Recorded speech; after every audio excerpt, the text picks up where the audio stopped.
Hello friends, PSC codes and ട്രിക്സിൻ്റെ പുതിയൊരു വീഡിയോയിലേക്ക് എല്ലാവർക്കും സ്വാഗതം. ഇന്നത്തെ ക്ലാസ്സിൽ നമ്മൾ ഇംഗ്ലീഷിൻ്റെ മോഡൽ ക്വസ്റ്റ്യൻസ് ആണ് ചെയ്യുന്നത്. എക്സ്പ്ലനേഷൻ ഉൾപ്പെടെ പറഞ്ഞു പോകുന്നുണ്ട്. ഓക്കെ, അപ്പോൾ നമ്മൾ കഴിഞ്ഞ ക്ലാസ്സിലും ഇംഗ്ലീഷിൻ്റെ ഒരു വീഡിയോ ചെയ്തിട്ടുണ്ടായിരുന്നു. അപ്പോൾ കണ്ടിന്യൂസ് ഇപ്പോൾ ഇംഗ്ലീഷിൻ്റെ മലയാളത്തിൻ്റെയൊക്കെ മോക്ക് ടെസ്റ്റ് ക്ലാസ്സുകളാണ് ചെയ്തുകൊണ്ടിരിക്കുന്നത്. അപ്പോൾ അതുപോലെ തന്നെ പലരും വീഡിയോയുടെ താഴെ പല വീഡിയോസിൻ്റെ താഴെ ആയിട്ടും കമൻറ്റ് ചെയ്യുന്നുണ്ട്. അതായത് കൂടുതൽ ക്ലാസ്സുകൾ വേണം, എല്ലാ ദിവസവും ക്ലാസ്സുകൾ വേണമെന്നൊക്കെ കമൻറ്റ് ചെയ്യുന്നുണ്ട്. അപ്പോൾ നമുക്ക് സമയത്തിൻ്റെ ഒരു പ്രശ്നം കാരണമാണ് നമുക്ക് എല്ലാ ദിവസവും വീഡിയോ ചെയ്യാൻ പറ്റാത്തത്. ഓക്കെ, അപ്പോൾ സമയം കിട്ടുന്നതിനനുസരിച്ച് നമുക്ക് എല്ലാ ദിവസവും വീഡിയോ ചെയ്യാൻ ശ്രമിക്കാം. ഓക്കെ, അപ്പോൾ ആ കാര്യം നിങ്ങളും കൂടി ഒന്ന് അഡ്ജസ്റ്റ് ചെയ്യുക കേട്ടോ. ടൈമിൻ്റെ ഒരു പ്രോബ്ലമാണ്. അപ്പോൾ എന്തായാലും പറഞ്ഞ് സമയം കളയുന്നില്ല, നമുക്ക് ഒരു ചോദ്യത്തിലേക്ക് കടക്കാം. ആദ്യത്തെ ചോദ്യം, if he had been better educated he dash become a great man. If he had been better educated he dash become a great മാൻ. ഏതായിരിക്കും ഇവിടെ ആൻസർ ആയിട്ട് വരുന്നത്?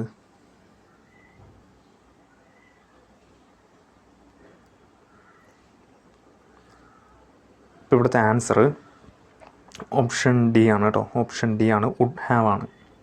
അപ്പം നിങ്ങൾ ശ്രദ്ധിക്കേണ്ടത് ഇഫ് ക്ലോസിലെ ഹാഡ് പ്ലസ് V3 വന്നാൽ, ഇപ്പോൾ ഇവിടെ നോക്കിയേ, if he had been better educated അല്ലേ. ഇഫ് ക്ലോസിലെ ഹാഡ് പ്ലസ് അതുപോലെ വെർബിൻ്റെ V3 ഫോം ഉണ്ട്. ഹാഡ് പ്ലസ് V3 വന്നു കഴിഞ്ഞാൽ മെയിൻ ക്ലോസിൽ എന്ത് വരണം? മെയിൻ ക്ലോസ് എന്ന് പറയുമ്പം ഇതാണ്, he dash become a great man എന്നതാണ് മെയിൻ ക്ലോസ്. മെയിൻ ക്ലോസിൽ would plus have V3, would have V3 വരണം അല്ലേ. ഇഫ് ക്ലോസിൽ ഹാഡ് പ്ലസ് V3 വന്നു കഴിഞ്ഞാൽ മെയിൻ ക്ലോസിൽ വുഡ് ഹാവ് V3 വരണം.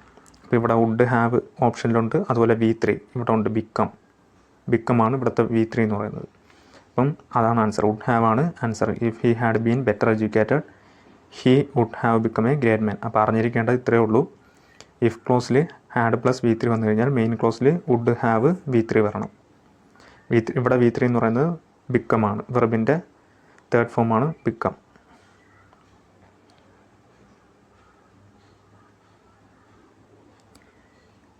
അടുത്ത ചോദ്യം, the idiom dogs life means. ഇപ്പോൾ ഡോഗ്സ് ലൈഫ് എന്ന ഇഡിയത്തിൻ്റെ മീനിങ് ആണ് ചോദിച്ചിരിക്കുന്നത്. എന്താണ്?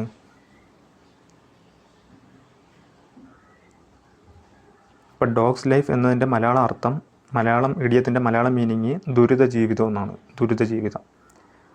ദുരിതപൂർണമായ ജീവിതം. അപ്പോൾ അതേ മീനിങ് വരുന്നത് ഓപ്ഷൻ സി ആണ്, എ മിസറബിൾ ലൈഫ് കേട്ടോ. അപ്പോൾ ഡോഗ്സ് ലൈഫ് എന്നതിൻ്റെ അർത്ഥം എ മിസറബിൾ ലൈഫ്, ദുരിതപൂർണമായ ജീവിതം. വളരെ ഇമ്പോർട്ടൻ്റ് ആയിട്ടുള്ളൊരു ഇഡിയമാണ്, ശ്രദ്ധിച്ചോളണം. അടുത്ത ചോദ്യം, Leela said I wrote a letter change into indirect speech. ഇപ്പോൾ റിപ്പോർട്ട് ചെയ്യാനാണ് തന്നിരിക്കുന്നത്. ചേഞ്ച് ഇൻ ടു ഇൻഡയറക്റ്റ് സ്പീച്ചിലേക്ക് ചേഞ്ച് ചെയ്യണം. Leela said I wrote a letter, ഇതിനെ ഇൻഡയറക്റ്റ് സ്പീച്ചിലേക്ക് ചേഞ്ച് ചെയ്യുമ്പോൾ ഏതായിരിക്കും ആൻസർ ആയിട്ട് വരുന്നത്?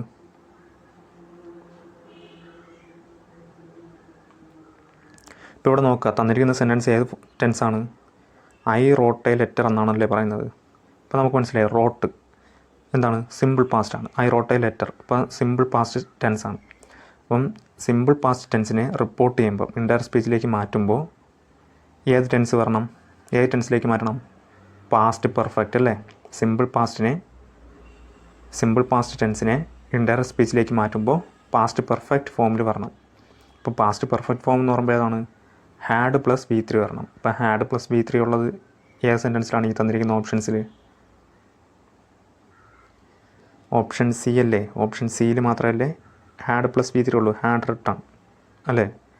ഇപ്പോൾ ശ്രദ്ധിക്കേണ്ടത് തന്നിരിക്കുന്ന സെൻറ്റൻസിൻ്റെ ടെൻസ് ഏതെന്ന് നോക്കുക. ഐ റോട്ട് എ ലെറ്റർ എന്ന് പറയുന്നത് സിമ്പിൾ പാസ്റ്റ് ടെൻസ് ആണ്. അപ്പോൾ അതിനെ ഇൻഡയറക്റ്റ് സ്പീച്ചിലേക്ക് മാറ്റുമ്പോൾ പാസ്റ്റ് പെർഫെക്റ്റ് ടെൻസിലേക്ക് മാറ്റണം. പാസ്റ്റ് പെർഫെക്റ്റ് എന്ന് പറയുമ്പോൾ ഹാഡ് പ്ലസ് V3 വരണം. ഇപ്പോൾ ഇവിടെ നോക്കിയേ, ഹാഡ് പ്ലസ് V3, റിട്ടൺ എന്ന് പറയുന്നതാണ് V3. അപ്പോൾ ഹാഡ് പ്ലസ് V3 വന്നിരിക്കുന്നത് ഒരു ഓപ്ഷനേ ഉള്ളൂ, ഓപ്ഷൻ സി മാത്രമേ ഉള്ളൂ. അപ്പോൾ അതാണ് answer. Leela said that she had written A letter എന്നതാണ് കറക്റ്റായിട്ടുള്ള ആൻസർ. ഇപ്പോൾ പാസ്റ്റ് പെർഫെക്റ്റ് ടെൻസിനെ ഇൻഡയറക്റ്റ് സ്പീച്ചിലേക്ക് മാറ്റുമ്പോൾ,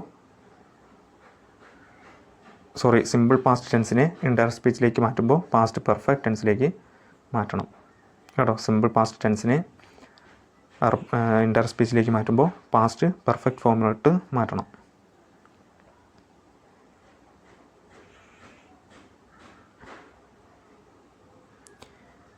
അടുത്ത ചോദ്യം, the phrase let of means. Let of എന്ന ഫ്രേസിൻ്റെ മീനിങ് ആണ് ചോദിച്ചിരിക്കുന്നത്. എന്താണ് ആൻസർ?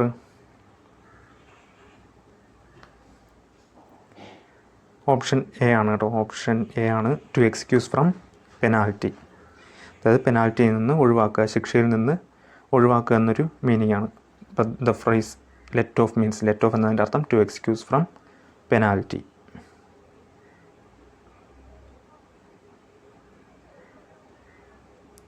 അടുത്ത ചോദ്യം, I met dash European at the party. I met dash European at the party ഒരുപാട് എക്സാമുകളിൽ ചോദിച്ച് കണ്ടിട്ടുള്ള ഒരു മോഡലാണ് കേട്ടോ, യൂറോപ്യൻ എന്നൊക്കെ ഉള്ളത്. ഇപ്പോൾ ഇവിടെ ചാടിക്കയറി ആനെന്നെഴുതാൻ പലരും ശ്രദ്ധിക്കും. ആനെന്നെഴുതാൻ ഉള്ള ചാൻസ് ഉണ്ട്.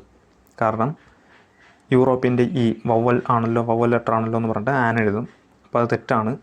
അപ്പോൾ നമ്മളിങ്ങനെ വരുമ്പോൾ യൂറോപ്യൻ മലയാളത്തിൽ എഴുതി നോക്കണം. മലയാളത്തിൽ എഴുതുമ്പോൾ യായാണല്ലോ വരുന്നത്, യൂറോപ്യൻ എന്നാണ് വരുന്നത്. അപ്പം മലയാളത്തിൽ അങ്ങനെ എഴുതുമ്പോൾ സ്വരാക്ഷരം വന്നു കഴിഞ്ഞാൽ ആനും വ്യഞ്ജനാക്ഷരം വന്നു കഴിഞ്ഞാൽ എയും ഉപയോഗിക്കണം. മനസ്സിലായില്ലേ? ഇപ്പോൾ യൂറോപ്യൻ എന്ന് പറയുമ്പം അതിനെ നമ്മൾ മലയാളത്തിൽ എഴുതുക. മലയാളത്തിൽ എഴുതുമ്പോൾ യു എന്നാണ് പറയുന്നത്. യാ എന്ന് പറയുന്നത് എന്താണ്? വ്യഞ്ജനാക്ഷരമാണ് അല്ലേ? ഇപ്പോൾ വ്യഞ്ജനാക്ഷരം വന്നു കഴിഞ്ഞാൽ അവിടെ എ വേണം നമ്മൾ എഴുതേണ്ടത്. എ യൂറോപ്യൻ എന്ന് വേണം വരേണ്ടത് കേട്ടോ. ഇപ്പോൾ വവ്വൽ ലെറ്റർ കണ്ടുകൊണ്ട് പോയി ചാടിക്കയറി ആൻസർ എഴുതരുത്. നമ്മളത് വവ്വൽ സൗണ്ടാണ് നോക്കേണ്ടത് കേട്ടോ. അപ്പോൾ ആ കാര്യം ശ്രദ്ധിക്കുക. ഇവിടെ കൺസോണൻ്റ് സൗണ്ടാണ്, അതുകൊണ്ടാണ് എ വന്നത്. ഓക്കെ, ഇപ്പോൾ വവ്വൽ സൗണ്ടാണ് വരുന്നതെങ്കിൽ ആന് വരും. ഇപ്പോൾ യൂറോപ്യൻ എന്നത് മലയാളത്തിൽ എഴുതി നോക്കുക. മലയാളത്തിൽ എഴുതി നോക്കുമ്പം സ്വരാക്ഷരമാണെങ്കിൽ ആനും വ്യഞ്ജനാക്ഷരമാണെങ്കിൽ എയും യൂസ് ചെയ്യണം. ഇവിടെ വ്യഞ്ജനാക്ഷരമാണ് യാ എന്ന് പറയുന്നത്, അതുകൊണ്ട് എ യൂസ് ചെയ്യും കേട്ടോ. I met A European at the party എന്നതാണ് ആൻസർ. അടുത്ത ചോദ്യം, choose the opposite of despair. Despair എന്നതിൻ്റെ ഓപ്പോസിറ്റ് മീനിങ് ഉള്ള വേർഡ് ഏത്? ഡെസ്പെയർ എന്നതിൻ്റെ അർത്ഥം എന്താണ്? വിഷാദം, നിരാശ, നൈരാശ്യം എന്നൊക്കെ ഒരു മീനിങ്ങാണ്. നിരാശ, നൈരാശ്യം എന്നൊക്കെ ഒരു മീനിങ്ങാണ് ഡെസ്പെയർ. അപ്പോൾ അതിൻ്റെ ഓപ്പോസിറ്റ് മീനിങ് ആണ് ചോദിച്ചിരിക്കുന്നത്. എന്താണ് ആൻസർ?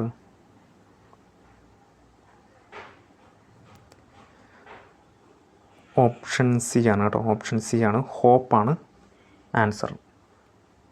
ഹോപ്പാണ് ആൻസർ. ഡെസ്പെയർ എന്നതിൻ്റെ അർത്ഥം നിരാശ, നൈരാശ്യം. അപ്പോൾ അതിൻ്റെ ഓപ്പോസിറ്റ് മീനിങ് വരുന്നത് ഹോപ്പ്, പ്രത്യാശ, പ്രതീക്ഷ എന്നൊക്കെ ഒരു മീനിങ് ആണ്. അതുപോലെ ഓപ്ഷൻ എ നോക്കിയേ, മിസറി. മിസറി എന്നതിൻ്റെ അർത്ഥം എന്താണ്? ദുരിതം, പരിതാപം, പരാധീനം, ദുരവസ്ഥ എന്നൊക്കെ ഒരു മീനിങ് ആണ് മിസറി. അതുപോലെ ഇമ്പയർ. ഇമ്പയർ എന്നതിൻ്റെ അർത്ഥം നശിപ്പിക്കുക, ക്ഷയിപ്പിക്കുക, കോട്ടം വരുത്തുക എന്നൊക്കെ ഒരു മീനിങ് ആണ് ഇമ്പയർ. അതുപോലെ ഷെയിം അറിയാമല്ലോ, നിന്ദിക്കുക, കളങ്കപ്പെടുത്തുക എന്നൊരു മീനിങ് ആണ് ഷെയിം. അപ്പോൾ ഒന്നുകൂടി പറയാം, ഡെസ്പെയർ എന്നതിൻ്റെ അർത്ഥം വിഷാദം, നിരാശ അല്ലെങ്കിൽ നൈരാശ്യം. അതിൻ്റെ ഓപ്പോസിറ്റ് മീനിങ് വരുന്നത് ഹോപ്പാണ്, പ്രതീക്ഷ, പ്രത്യാശ എന്നൊക്കെ ഒരു മീനിങ് ആണ്. ഇനി മിസറി എന്നതിൻ്റെ അർത്ഥം ദുരിതം, പരിതാപം, ദുരവസ്ഥ എന്നൊക്കെ ഒരു മീനിങ് ആണ്. അതുപോലെ ഇമ്പയർ നശിപ്പിക്കുക, ക്ഷയിപ്പിക്കുക, കോട്ടം വരുത്തുക എന്നൊക്കെ ഒരു മീനിങ് ആണ് ഇമ്പയർ. അതുപോലെ ഷെയിം നിന്ദിക്കുക, കളങ്കപ്പെടുത്തുക.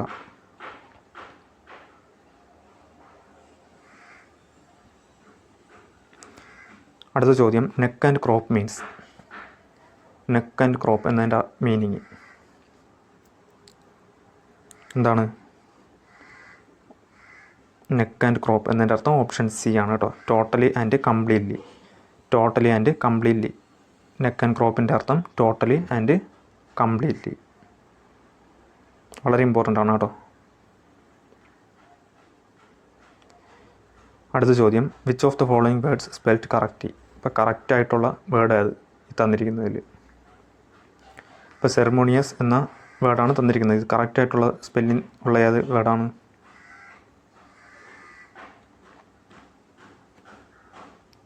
ഓപ്ഷൻ ബി ആണ് കേട്ടോ. ഓപ്ഷൻ ബി ആണ് സെറമോണിയസ്. CEREMONIOUS കേട്ടോ. CEREMONIOUS എന്നതാണ് കറക്റ്റായിട്ടുള്ള വേർഡ്. കറക്റ്റായിട്ടുള്ള സ്പെല്ലിംഗ് ഉള്ള വേർഡ് ഓപ്ഷൻ ബി ആണ്. CEREMONIOUS, സെറമോണിയസ്.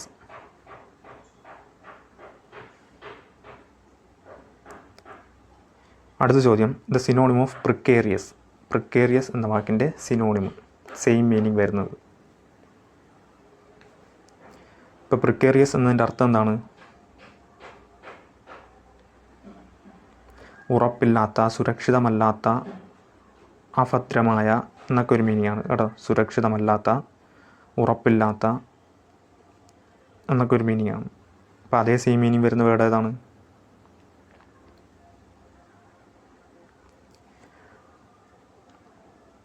നെർവസ് ആണോ, സ്റ്റുഡിയസ് ആണോ, ഡേഞ്ചറസ് ആണോ, അൺയൂഷ്വലി ക്ലവർ ആണോ? ഇപ്പോൾ ഇവിടുത്തെ ആൻസർ ഓപ്ഷൻ സി ആണ് കേട്ടോ, ഡേഞ്ചറസ് ആണ്. പ്രിക്കേറിയസിൻ്റെ സെയിം മീനിങ് വരുന്നത്, സിനോണിം എന്ന് പറയുന്നത് ഡേഞ്ചറസ് ആണ്. ഇപ്പോൾ പ്രിക്കേറിയസിൻ്റെ അർത്ഥം ഉറപ്പില്ലാത്ത, സുരക്ഷിതമല്ലാത്ത എന്നൊക്കെ ഒരു മീനിങ് ആണ്. അപ്പോൾ അതിൻ്റെ സെയിം മീനിങ് വരുന്നത് ഡേഞ്ചറസ് ആണ്.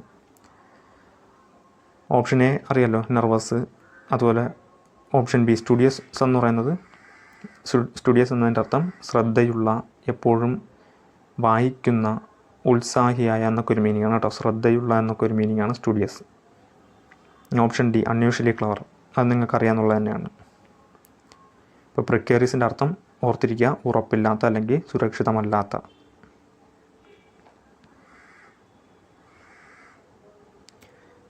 അടുത്ത ചോദ്യം, ബോൺ വോയേജ് മീൻസ്. ഇപ്പോൾ ബോൺ വോയേജ് എന്നതിൻ്റെ അർത്ഥം എന്താണ്?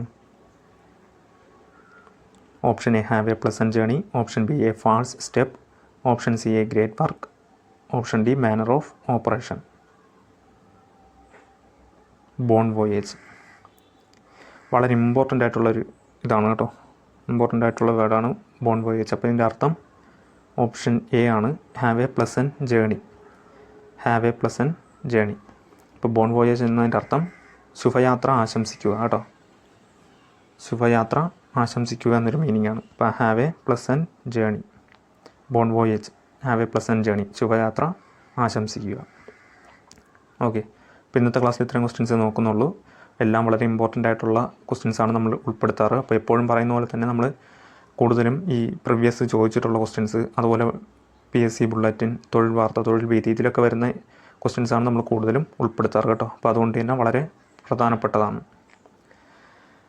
ഓക്കെ, അപ്പോൾ വീഡിയോ അവസാനം വരെ കണ്ടതിന് ശേഷം എന്തെങ്കിലും ഡൗട്ടോ കാര്യങ്ങളോ ഉണ്ടെങ്കിൽ നിങ്ങൾ വീഡിയോയുടെ താഴെ കമൻറ്റ് ചെയ്യുക, അതിനുള്ള റിപ്ലൈ തരുന്നതായിരിക്കും.